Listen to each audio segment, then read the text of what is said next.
Hello again. Cathar Love number 76. Who, where, what is God?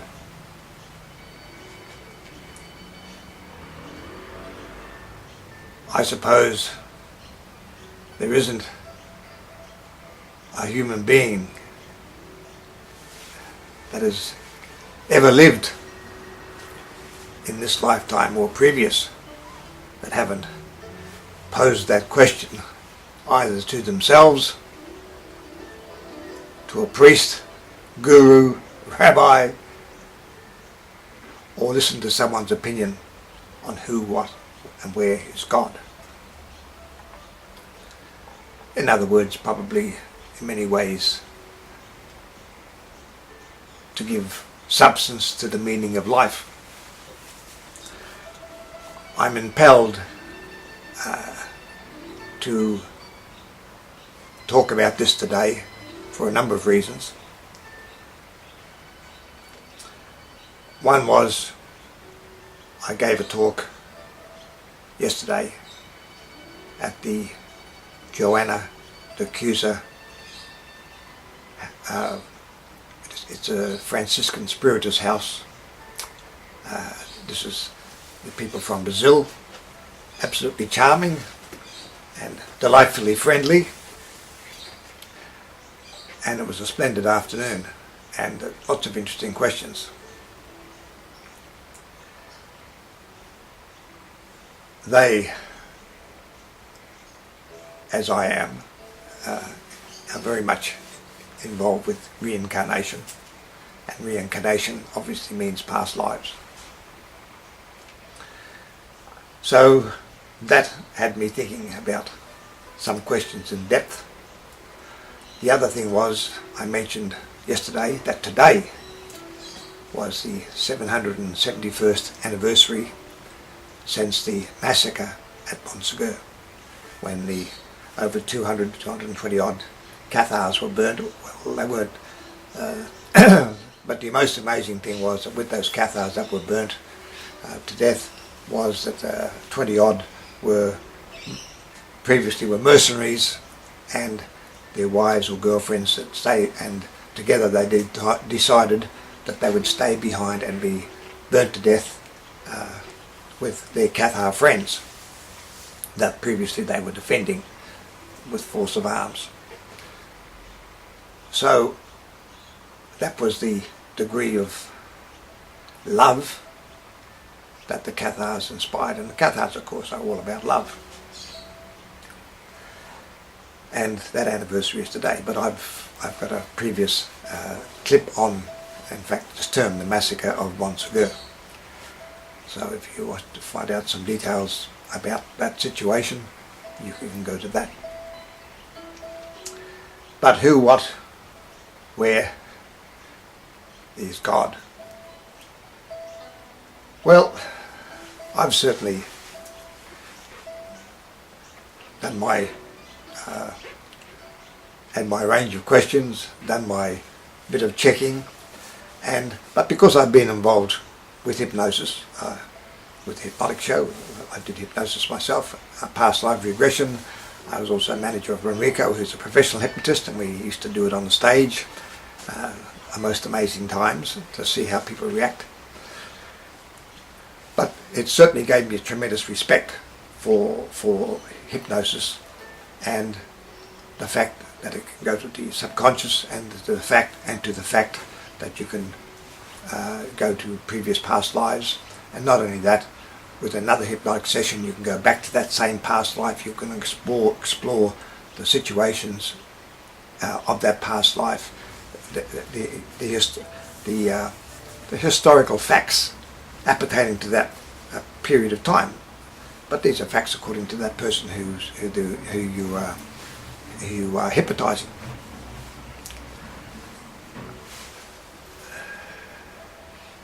I've mentioned before Michael Newton, his book Destiny of Souls and Journey of Souls. Journey of Souls was his first one.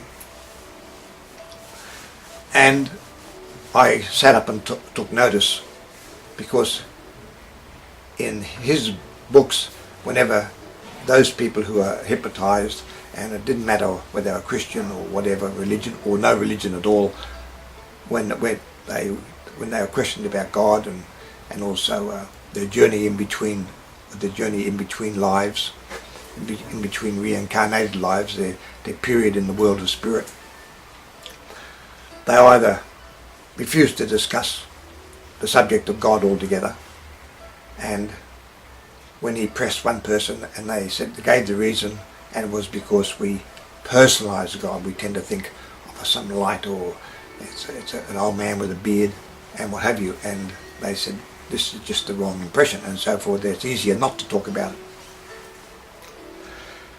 it.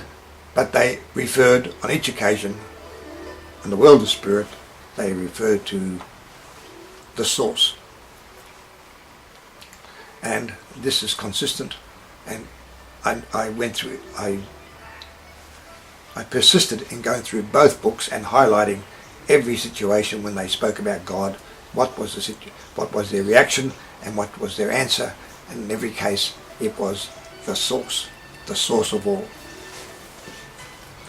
Now, so this is under hypnosis. This is Michael Newton, who spent many years into that area, and specifically those periods of time in between lives, and he explored that in depth. Now there's another lady, an amazing lady, her name is Dolores Cannon. She died last year, which was 2014, and she is both in America, I'm sure quite unknown to each other, possibly at the end, but she became a hypnotist with her husband, who was a Vietnam veteran, 45 years ago. So she was, for more or less 50 years, she was involved with hypnosis. And she also went into past lives regression, and like Michael Newton, she also explored periods in between lives, and also she used that, and as well as that, she was looking for historical facts about things that have happened, for actually her own curiosity, because she just said, I'm a very curious person. The same with her. Her subjects all refer to the deity, the divinity, as the source. So when I hear that, I pick up, so then I'll take notice. But the moment someone refers to God, or I'm talking to God, or I saw God yesterday, or I just they may have, but I discount it straight away. I'm sure that they may have had some experience, but unless I hear the source. Why? In my own book, the Cathar Dialogues, which is the dialogues between Henri de Dolores, a Cathar perfecti, who was dead, and Guillaume de Mirepoix, who was alive in this lifetime, Paul Callahan.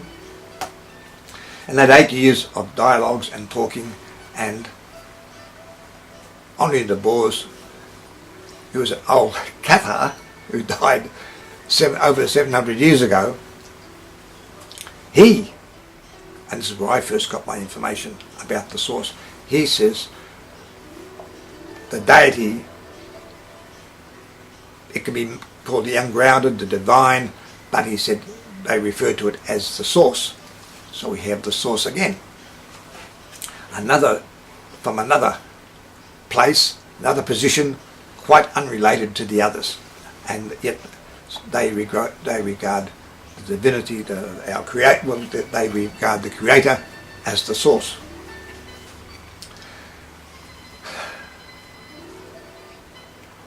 Last night, I arrived home with my partner Monica. We had a bite to eat, a nice bottle of Portuguese red, seeing with the Portuguese that day, so we thought we'd go and have a Portuguese meal. I actually mentioned, I've been eating quite a lot of Portuguese meals lately, and I mentioned when I gave the talk yesterday to the Joanna de Huser Foundation at Rockdale in Sydney, and I said, there's an old saying, you know, you are what you eat. So I said, well, Monica and I have been eating a lot of Portuguese lately, so there's a little bit of Portugal in me. And so last night we also went and we ate Portuguese and had a nice drop of Portuguese red together, a half bottle, to end the evening. Came back home, and lo and behold, there's Sean McAuliffe. He's an Australian comedian, a very funny man. I like his shows, but they have this canned laughter, and that puts me off. But anyway, he is a funny man, and it's a very, very funny show and very insightful. But there's also a deeper side to the man, and they say there's nothing more serious than a comedian. And he had the show on, and I think it was called The Meaning of Life, and where he went to India, and he was looking for, well, hoping to discover the meaning of life. And as coincidence happened, at the ashram where he was staying, there was a delightful lady who connected with him, and she assisted him, and together they found this teacher, guru, and he had a number of experiences. The first was just 25 minutes of absolute silence while this guru just put his hand on his forehead, and poor old Sean was bent over, and he's pulled back for 25 minutes, but he said it was an experience because he felt this calmness and so forth. Now the other thing is, he's a bit of a control freak as far as germs are concerned, because he's forever wiping his hands, and he's worried about going there, and he's worried about the river Ganges, which is a god in India, and he said that 68% it's bacteria, because all the pollution that goes into the river, and yet it's a sacred river. So he was wary about that, and even putting his feet in it. But anyway, this is all part of the story. So he eventually asked this guru, this teacher, who's, I've got to say, you could see there was a light in his eyes, there was a sparkle in his eyes, and even though he wasn't saying anything, you had the feeling from looking at him that he knew something. And his eyes were alive, and Sean asked the obvious question: who is God? And I was just watching this TV, and with medium interest.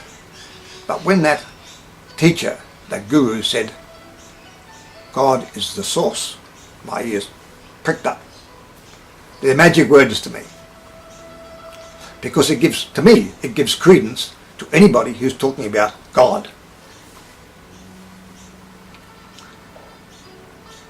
And he said it's the source of all. And he also said, one is all and all is one. Well, I said to my partner Monica, the guy's a Gnostic. He says, that's pure Catharism, that's pure Gnosticism. God being the source, all is one and one is all.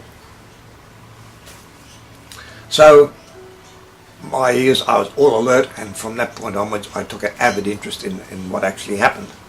Anyhow, to cut a long story short, the guru took this Sean to the mountains, into a cave, and the thing about the cave was absolute stillness, and it was like being in the womb of an earth mother. And so that was an experience that he had. And then Sean was sent on a quest, a pilgrimage, I suppose, a quest. And it wasn't for the Holy Grail, but it was to find the source. And his journey, which took quite some time and was quite arduous, was walking literally to the source of the Ganges River from this area, probably the last town before you go off into the source. And he eventually he got to the source, and there was the Ganges. The river was pouring out of this, literally out of the mountain, which was, and you could see Mount Everest in the distance. And this surging river came out, poured out, and that was the birth of the outward, from the birth of the Ganges and the outward flow of the Ganges. And so he actually was at the source, and he stayed and he meditated, and so he was the physical source of the river Ganges, which is one of the gods of India. And so he, in a literal sense, was the source, not the source of all, but the source of the Ganges. So all this had a profound effect on Shaw McAuliffe. So another reason for my little talk today,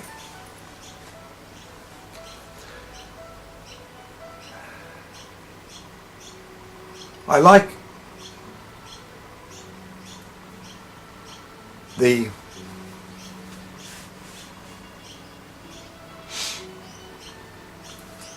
hypnotism and using hypnosis as a basis for proving, not to anyone else, doesn't matter what other people believe in, it's irrelevant. Really, it's nice if your family and your friends have the same beliefs as you. It's nice, but if they don't, that's it. It's about what you believe. If there is a divinity, and I believe there is, and I believe that divinity is the source, and it's unknown, but the one thing that we do know, and which comes from the people who have been hypnotized, the people in the world of spirit, they all,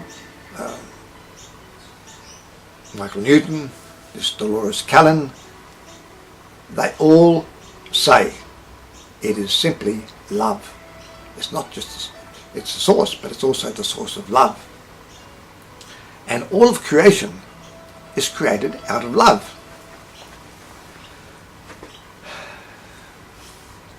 Of course, we have the question comes up, if God is love, how come there is evil in the world? Well, firstly, logically we'd have to define what is God, and not everyone agrees on that. I believe it, and believe it's the source. So we've got a problem there. So what is good and what is evil? To some people, like the lioness who just ripped into a gazelle and tore it apart, it wasn't, the gazelle might have thought it was a bit of an evil day for me, but it was a great day for the lioness and her cubs, which she needed to feed and for them to grow up. So it depends from what point of view one's looking at, what is good and what's evil. Sickness may not be great, but it's making a lot of doctors very rich. So it'd be a terrible world for doctors if we didn't get sick. So, but certainly, whatever they are, they're experiences. And it would appear, and certainly from the viewpoint of reincarnation, we have, from our first beginnings, and to the Gnostic, to the Cathar, this is our divine spark. Ms. Dolores Cannon, she also, I don't know what she knows about Gnosticism or Cathars, I haven't heard her mention it, but this is also what she has come to believe from all of her investigations. And basically what that is that when we're created, we are, each of us are a spark of the divine, a divine spark, a spark from the source. We're not the source, but we're part of the source, and one is all and all is one. But it's as if there was a fire and we've all been out, I hope we've all been out in the bush or out in the country, and we've had our bonfire and a small fire, we're sat down around the fire and you see these little sparks come off, and so it's come away from the flame. This is us, with the sparks of energy. So there's some that think that when there was a big bang, and possibly that was the creation of the universe, or the universes, or the worlds that are there, and everything was a divine spark and came away with that big bang, and some of those sparks became galaxies and stars, and other sparks became you and I, and we're all, so this all is one and one is all. And as Henri said in the book Cathar Dialogues, he said, everything, both animate and inanimate, whether it's living animate like us, or it's a rock or a tree or a flower, it all has a divine spark. And ultimately, all the divine sparks will return to the source. So, from a Gnostic and Cathar point of view, there's no salvation and there's no damnation, which I've said before. Ultimately, without we've had the necessary cycle of reincarnations to bring us to the point that we are enlightened, meaning we certainly must still got to the point where we eventually get to like ourselves, like to being ourselves, like to being in our own skin, feel comfortable with being in our own skin, and we've got to the point that we no longer worry. We arrive at that we really don't have anything to fear. The worst possible thing that what can happen in this life, so some people think, is dying and death. But to the Cathar, to a Gnostic, certainly to a Cathar, the best possible thing that can happen to you in this life is dying. Because dying opens the portal to your real home, to your real family. Now, of course, many of those in your real family could also be part of your family here, and all families in past lives. But this is home. And every situation, even near-death experiences, each person in near-death experience have actually gone out and they've seen this light, and some have realised it's their guide, some think it's Jesus or Buddha, but when those who actually meet the person, it's invariably their guide. And Michael Newton said in all his years and thousands of people that he's taken into this, when they've died and they go through this tunnel of light, that white light at the end has always been their guide, their personal spiritual guide. And he said not once has Jesus or Buddha met anyone. So now, that's not to say Jesus and Buddha don't meet people, but he hasn't struck any. But in every case, in his case, it was your guide, and we have that guide. So, so when we get to that point of self-realization, that we really, the worst we have to fear is dying, and that's one of the best. That's the best thing. That's the portal. That's the door to the world of spirit, and that's a great place. And we either stay there and don't come back, or we stay there if we've got to the certain level and we've sorted ourselves out, or we'll come back and we'll until we do get our act together. And so, getting our act together means that we have become loving people. We actually consciously want to love everybody and everything unconditionally. Now, even though we have those feelings and we want those feelings and so forth, and someone comes up and smacks you in the mouth, and then you smack him back in the mouth, that's okay.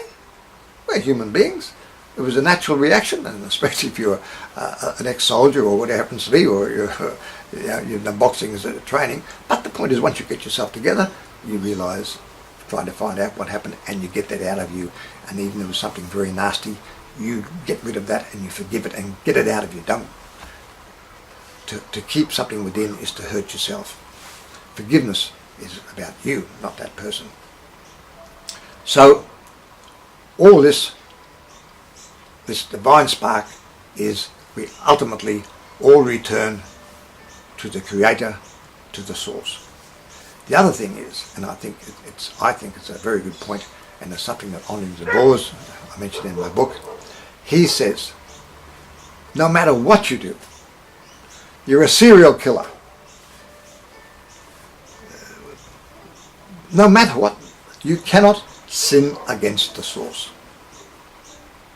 You can do some nasty things, but the one thing you can't do is sin against the source. He says, why would a creator create anything that would reflect badly on the creator? So certainly we'll call it sin, but we can do nasty things. But you're hurting yourself, you may hurt others, and it may not be very good for a lot of people, but the one thing you haven't affected is the source. So we don't have to go about doing God's work. What we have to go about is doing our work from our point of view of following a life of goodness, consciously following a life of goodness. And if we slip along the way and we do this or we do that, no big deal. Get it out of your system. And if you can't, well, you've got another lifetime to get it out of your system.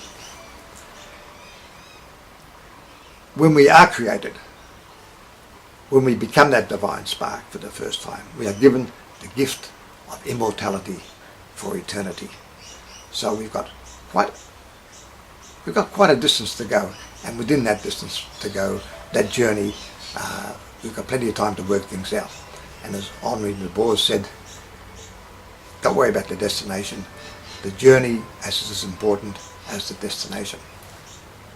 So who, what, and where is the source? The source to the Gnostics and to the Cathars is unknown. But what we do know, we know from experience, and the closest we can get to it in the world of spirit, it is simply about love. Dolores Cannon put it this way, and she said, love of the source is what glues everything together. One is all and all is one, and that's because we're glued together through the love of the source. And I think that's not such a bad thing to have as a creator, as an explanation for God. Now, one other thing, that once was probably the only explanation that he really got from this person in the world of spirit, who said in a certain area you could really feel this pulsing love of the source more than other areas. And he pushed her to get some idea, some description of what that love was like. And the best that this woman could come up with, but I thought it was wonderful as a description, was it was a mother singing to her child. Now I think that's one of the purest forms of love that we can experience, is a mother humming or singing to her child. So I thought, as to who, what and where is the source, that's as good an explanation, and it certainly it does for me. And on that, I will say adieu once again. Bye for now.